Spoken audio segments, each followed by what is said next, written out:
नाज़रीन करम, आप देख रहे हैं साला डिजिटल उर्दू पर आज का न्यूज़ बुलेटिन, जहां हम आपके लिए मुल्क और दुनिया की अहम और मुस्तनद खबरें पेश करेंगे। सियासत, समाज, मईशत, मज़हब और अवामी ज़िंदगी से जुड़ी ताज़ा पेशरफ्त के साथ अहम फ़ैसले, नुमायाँ वाक़यात और वो सब कुछ जो आपको बाखबर रखता है। चलिए खबरों का आगाज़ करते हैं। गलगोटियास यूनिवर्सिटी की जानिब से high profile India AI impact summit 2026 में अपने स्टॉल पर एक चाइना के बने हुए रोबोटिक डॉग को अपनी ईजाद बताया है, जिस पर पूरी दुनिया में शदीद तनकीद हो रही है। सोशल मीडिया पर ज़बरदस्त बहस गर्म है और इधर हुकूमत भी मुतहर्रिक हो गई है।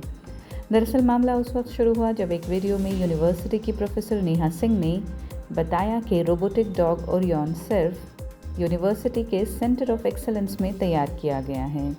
सोशल मीडिया सारिफीन ने फौरी तौर पर निशानदेही की कि ये रोबोट चीन की कंपनी यूनिट्री मॉडल है, एक रोबोट जो तालीम और तहकीक में इस्तेमाल होता है।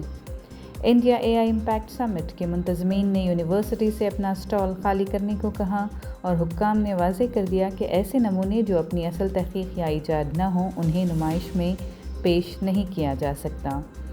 यूनिवर्सिटी ने बाद में एक सरकारी बयान जारी करते हुए गलत फहमी पर माजरत की और कहा कि स्टॉल पर मौजूद नुमाइंदे लाइल्म थे और उन्हें मीडिया से गुफ्तगू की इजाज़त भी नहीं थी। यूनिवर्सिटी का कहना है कि गलत बयानी की नीयत नहीं थी। नेहा सिंह ने अपने सोशल प्रोफाइल पर ओपन टू वर्क लिखा हुआ है, जिससे ज़ाहिर होता है कि वो अपने किरदार के तनाजुर में बरसरे मुलाजमत नहीं हैं। हालांकि उन्होंने वजाहत की कि उनके बयान में कुछ गलतफहमी हुई है।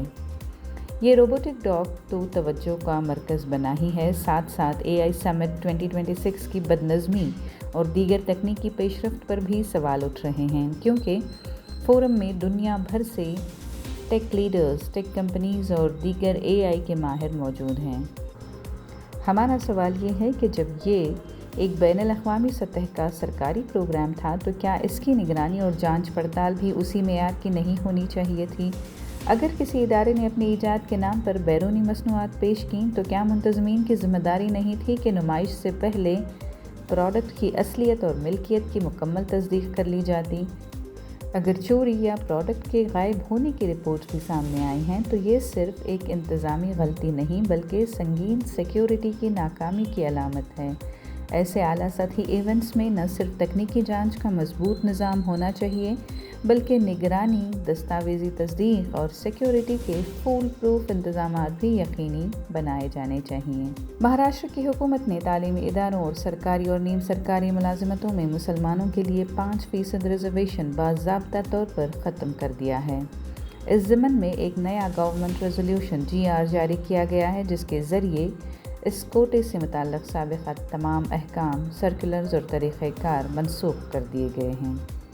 याद रहे कि जुलाई 2014 में उस वक्त की इंडियन नेशनल कांग्रेस और नेशनलिस्ट कांग्रेस पार्टी की मखलूत हुकूमत ने एक ऑर्डिनेंस के ज़रिए मराठा बिरादरी के लिए 16% और 50 मखसूस मुस्लिम बिरादरियों के लिए 5% रिजर्वेशन स्पेशल बैकवर्ड कैटेगरी के तहत मुतारफ़ करवाया था। उस इक़दाम से रियासत में मजमूई रिजर्वेशन की शरह 52% से बढ़कर 68% हो गई थी।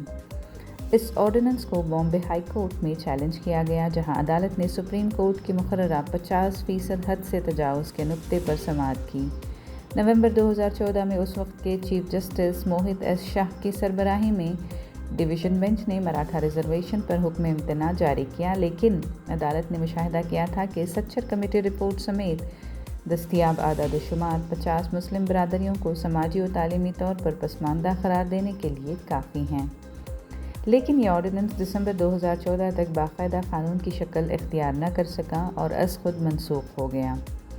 इसके बावजूद इससे मुताल्लिक़ असल गवर्नमेंट रेजोल्यूशन या GR बाज़ाब्ता तौर पर वापस नहीं लिया गया था, जिसे अब नई करारदाद के ज़रिए मनसूख कर दिया गया है। नए GR के तहत SBCA ज़ुमरे में ज़ात और नॉन क्रीमी लेयर सर्टिफिकेट्स का इजरा बंद कर दिया गया है और इस कोटे के तहत दाखिलों और भर्तियों पर पाबंदी लगा दी गई है। हुकूमत के ज़राए ने इस इक़दाम को महज ज़ाब्ता जाती कार्रवाई करार दिया है। अपोजिशन ने BJP हुकूमत पर अक़लियत मुखालिफ ज़हनियत बताया है।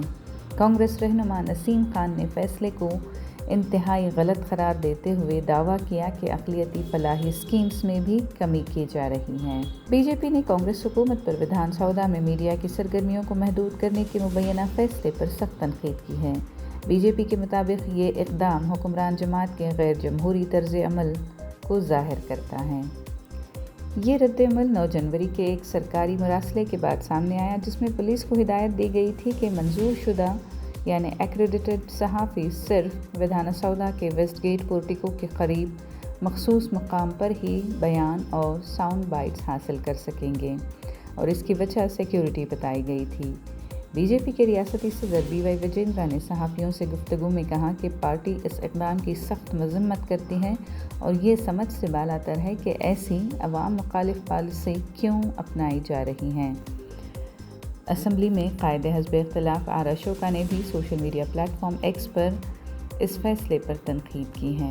انہوں نے وزیر اعلیٰ سدرامیا سے سوال کیا ہے کہ کیا ان کے قائد راہل گاندھی کے ہاتھ میں موجود آئین کی کتاب میں آزادی صحافت کا ذکر نہیں ہے، یا پھر حکومت کو اس بات کا خوف ہے کہ مزید بے ضابطگیاں بے نقاب ہو جائیں گی۔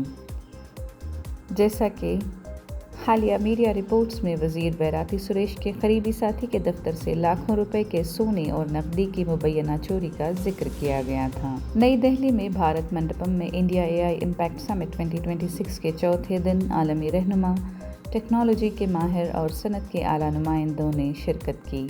اس بین الاقوامی فورم کا مقصد مصنوعی ذہانت کے ذمہ دارانہ استعمال، عالمی تعاون اور مستقبل کی حکمت عملی پر تبادلہ خیال ہے۔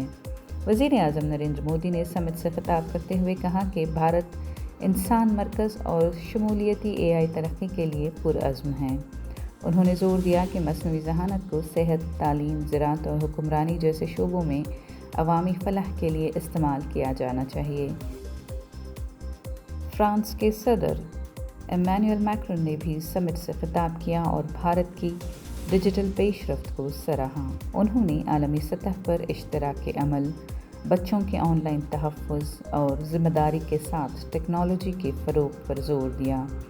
سمٹ میں اقوام متحدہ کے نمائندوں، مختلف ممالک کے وزراء، عالمی ٹیکنالوجی کمپنیز کے سربراہ اور پالیسی سازوں نے شرکت کی۔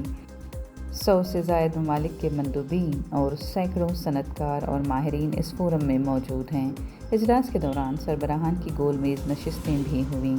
حکام کے مطابق سمٹ کے بعض سیشنز دعوت ناموں کے تحت منعقد کیے جا رہے ہیں۔ عوامی نمائش کے شیڈول میں بھی توسیع کی گئی ہے۔ دہلی لان ٹینس ایسوسی ایشن نے بھارت کی ڈیوس کپ ٹیم کو حالیہ شاندار کامیابی پر اعزاز سے نوازا۔ ٹیم نے کوالیفائنگ مرحلے میں نیدرلینڈ کو 2-3 سے شکست دی اور یہ تقریب دہلی میں چل رہے ٹینس مقابلوں کے دوران منعقد ہوئی، جہاں کھلاڑیوں کی کارکردگی کو سراہا گیا۔ بھارت جو 33ویں رینک پر تھا، بنگلورو میں ایک دلچسپ مقابلے میں 6ٹھی رینک والے نیدرلینڈ کی ٹیم کو زیر کر کے ستمبر میں ہونے والے ڈیوس کپ کوالیفائرز کے دوسرے دور میں جگہ بنا لی ہے۔ اس موقع پر joint secretary of sports development کے علاوہ تنظیم کے متعدد عہدیداران موجود تھے، جن میں صدر، جنرل سیکرٹری اور دیگر اعلیٰ سطح کے نمائندے شامل تھے۔ بھارت کی ٹیم کے نمبر 1 کھلاڑی سمت ناگل بھی اس اعزاز یافتہ ٹیم کے ساتھ موجود تھے۔ اعزازی تقریب کے دوران تنظیم کے صدر نے کہا کہ وہ ملک میں ٹینس کے فروغ کے لیے پرعزم ہیں اور ڈیوس کپ ٹیم کی کامیابی اسی وژن کا حصہ ہے۔ ناگال نے کہا کہ ٹیم نے بہترین کارکردگی دکھائی اور ہر کھلاڑی نے بھرپور کردار ادا کیا، جس کی بدولت بھارت نے یہ جیت حاصل کی۔ انہوں نے خاص طور پر اپنے ساتھی کھلاڑی دکشنیشور سریش کی تعریف بھی کی، جنہوں نے نیدرلینڈ کے خلاف اپنے دونوں سنگلز میچ جیتے۔ بھارت کی اگلی مصروفیت ستمبر میں ساؤتھ کوریا سے مقابلہ ہے۔ آج کے نیوز بلیٹن سے اتنا ہی۔ اگلی ملاقات تک اجازت دیجیے، تب تک باخبر رہیں اور اپنا خیال رکھیں۔ کامنٹ سیکشن میں ہمیں ضرور بتائیں کہ آپ کون سی نیوز سننا چاہتے ہیں۔ سالار ڈیجیٹل اردو کو سبسکرائب، لائک اور شیئر ضرور کریں۔